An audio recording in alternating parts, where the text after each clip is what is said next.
few different things have been going on recently. And I've got a package here that I'm going to open on camera, I suppose. But yeah, where do we begin? Okay, so as you know, I work in the studio a lot, and if you don't, it's the first time you've joined me, hiya, thanks for coming along. I do a lot of work in the studio as a drummer, of course, and I do a little bit of producing. So if anyone's interested in that, let me know as well. Drop me a line, and if you want me to listen to some of your music or whatever. But obviously, I'm more of a drummer, stroke session player, touring drummer, freelance drummer, musician, blah blah blah. And over the last couple of weeks, I've been very fortunate. If you are on my Instagram or Facebook or Twitter, you will see, or TikTok now as well, you will see that I've been in recording studio, and it's one of the things that I really enjoy. You know, live playing is another thing, and we'll talk about that another time. But playing in the studio and having the time to carve together some pieces of music with sometimes musicians you've never met before, and you're making it happen in that one space, whether it be for a day or a couple of hours or for a week or for a month. It's an amazing feeling, and I'm so thankful to be able to do it.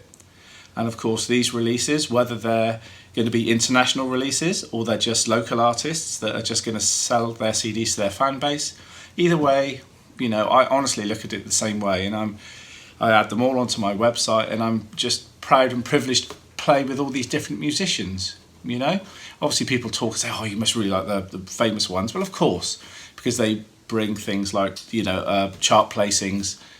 It's always good to know your record in one of the territories around the world is one in the chart, two maybe in the top 50, or in the 40, top 30, 20, or even the top 10, or even number one. That's always good. You know, so obviously that's the thing. But, you know, for me, it's more about looking at the amount of work I've done with the different artists I've worked with, and just really thankful for, you know, some of it being Celtic, pop, new wave, jazz, folk music, prog music, blues,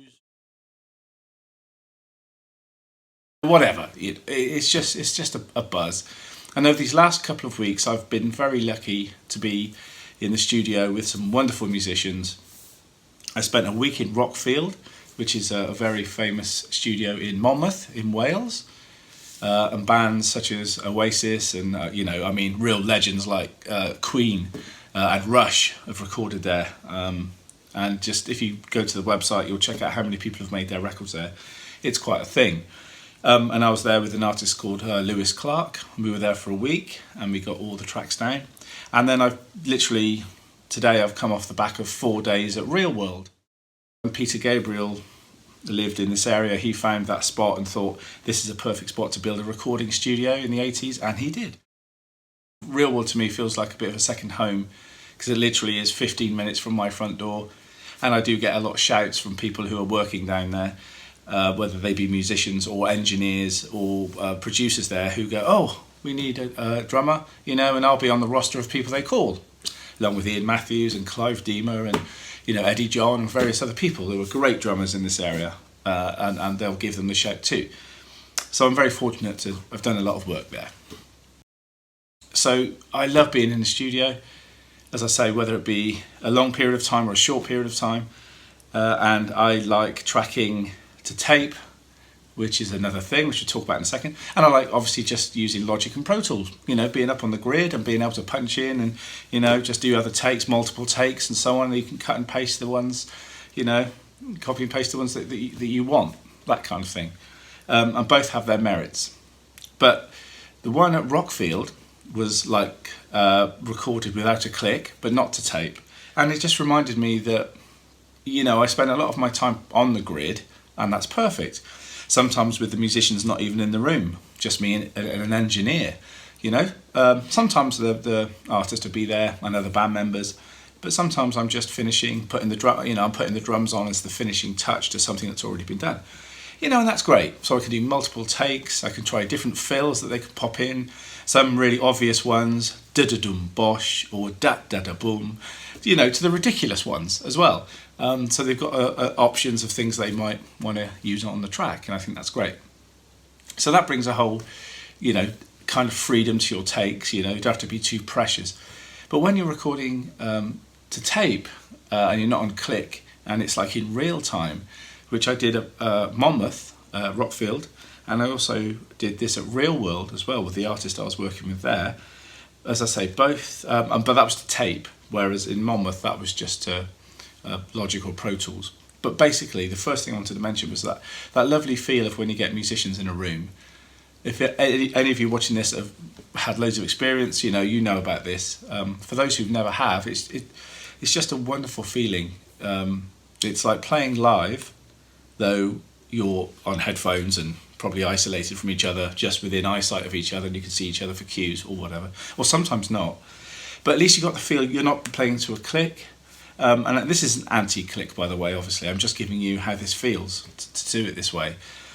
And you've got that natural push and pull with good musicians without trying to make people speed up too much or slow down too much.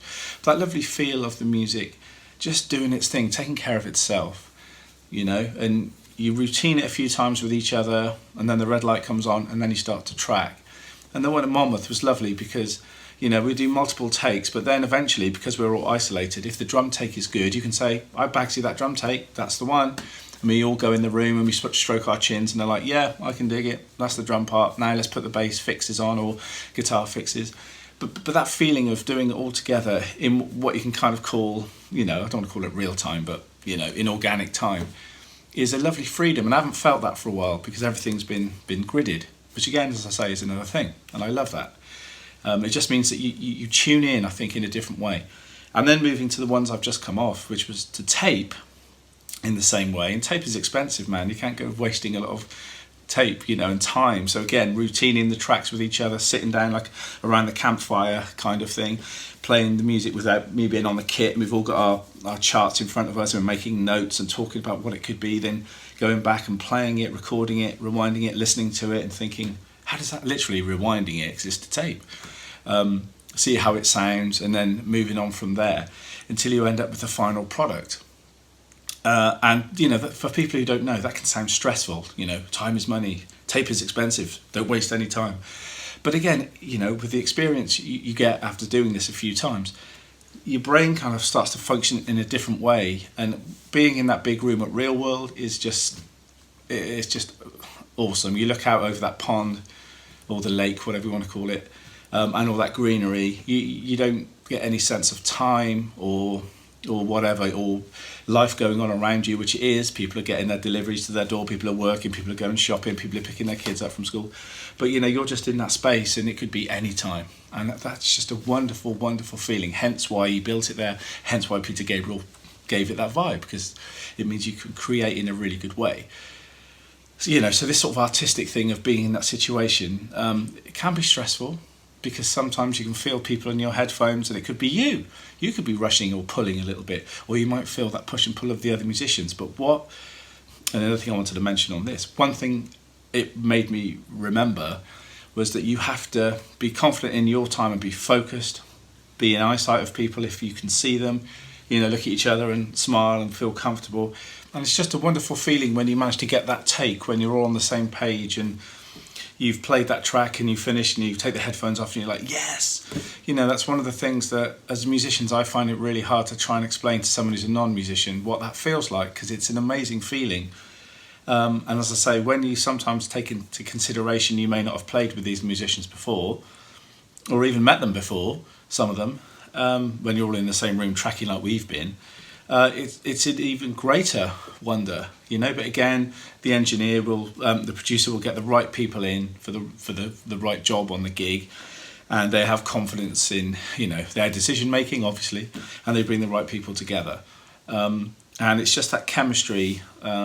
It's otherworldly, and without getting all kind of ethereal about it and stuff, but it really is. There's like a feeling that comes into the room that transforms, like auras above our heads possibly, different colours, and they meet together with the other musicians, and we're closing our eyes, we're in that space like I mentioned before, and it's just an amazing kind of synergy that comes together, and you can't even I can't even explain it now. Because if I could, I guess, like John Lennon once said, I'd form a band and become a manager myself, so I could make it happen all the time.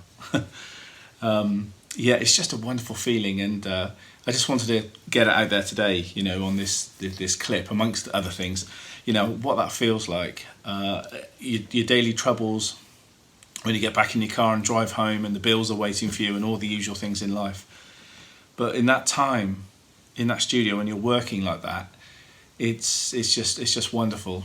And I've just come off the back, as I say, of literally 2 weeks of having that kind of feeling, and it's that sense of elation is amazing, and it really gives you a positive buzz. And I, yes, obviously can't wait for the record to come out, for other people to hear it, and to be played on the radio, and, you know, people to buy it and all that. But, you know, it's going a little bit deeper than that. Maybe as I'm getting older, I'm seeing it in very different ways. And if you have any questions about any of that stuff, please contact me and we can talk about it, you know, because I like the questions that I get. They're always really good. Now, with that in mind, about studio sessions, obviously I collect vinyl, and a BB-8 is over there at the moment. That's my son's. He kind of brought BB-8 over the other day, and it stayed there. But I can see in the background Sandy Nelson and Max Roach records, and some Sinatra stuff there, and a book on the Beatles recording equipment and so on. Anyway, we're not here to talk about what's behind me, but you know, I obviously collect records, and I love music. And where I'm going with this is that obviously part of it is enjoying the music. It's like, yeah, this is great, enjoying the album art and all that is good. But then you go inside deeper and go, how did they record that? You know, all right, that's my favourite song. So you could all now pick a favourite album or song. You could know the record, the sleeve, you know, and maybe the serial number, you know, according how much of a musical nerd you are, because like me, I could tell you every track listing from Please Please Me to Let It Be on every Beatles record, on side 1 and side 2. And I probably would get it right. And Gary Newman and a few others, Prince and a few others probably.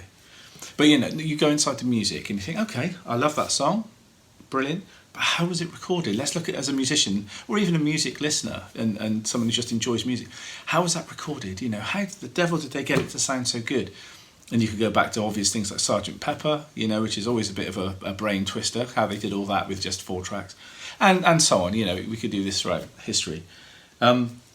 Which brings me on to this. Now, I've got a package here from Amazon. It's not an advert. Amazon Prime here. Because this came out on Record Store Day back in, when was it? March? April? Record Store Day? I can't remember. May? I can't remember. And I'm not, funny enough, I'm not actually a massive fan of this band per se. But when I saw this was coming out, this whole recording process, you know, and I like hearing, you know, go back to Sgt. Pepper when they brought the CD out. I haven't bought the box set yet.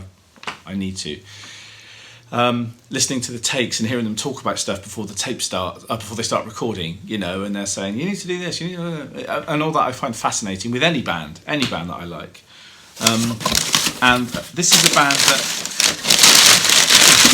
I've got 1 or 2 records and CDs and things. I haven't got an awful lot, but I thought I would get this box set because it's the LA Woman Sessions by The Doors. Now, for people who are regular on my channel, you know I do a little bit on various artists and albums from time to time. You know, not to say that they're better or whatever than other artists. You know, I'm not a believer in, oh, this band's better than the other band. Everyone's got something to bring to the table. And I think as a musician and as a human being, it's good to think that way, whether it be football teams or whatever. You know, you can have your favourite, but you've got to be open to losing and other bands making better records than yours or bigger records or whatever, you know. For me, Beatles and Stones, I love them both. You know, Beatles slightly more maybe, but, you know, yesterday I was tracking something at Real World and Andy, the guitarist, said, this is like... You're like Charlie Watts. You and Charlie Jones on bass. You two are like Bill Wyman and Charlie Watts. Well, you know, we're Keith Richards and so on. We're playing the heavier guitars, but you guys are keeping a really nice tight groove. You know, and you hear that back through those speakers, through an SSL desk, you know, at Real World, and even without anything on it, just dry with those microphones, and in that room on that desk, you know, it just blows you away.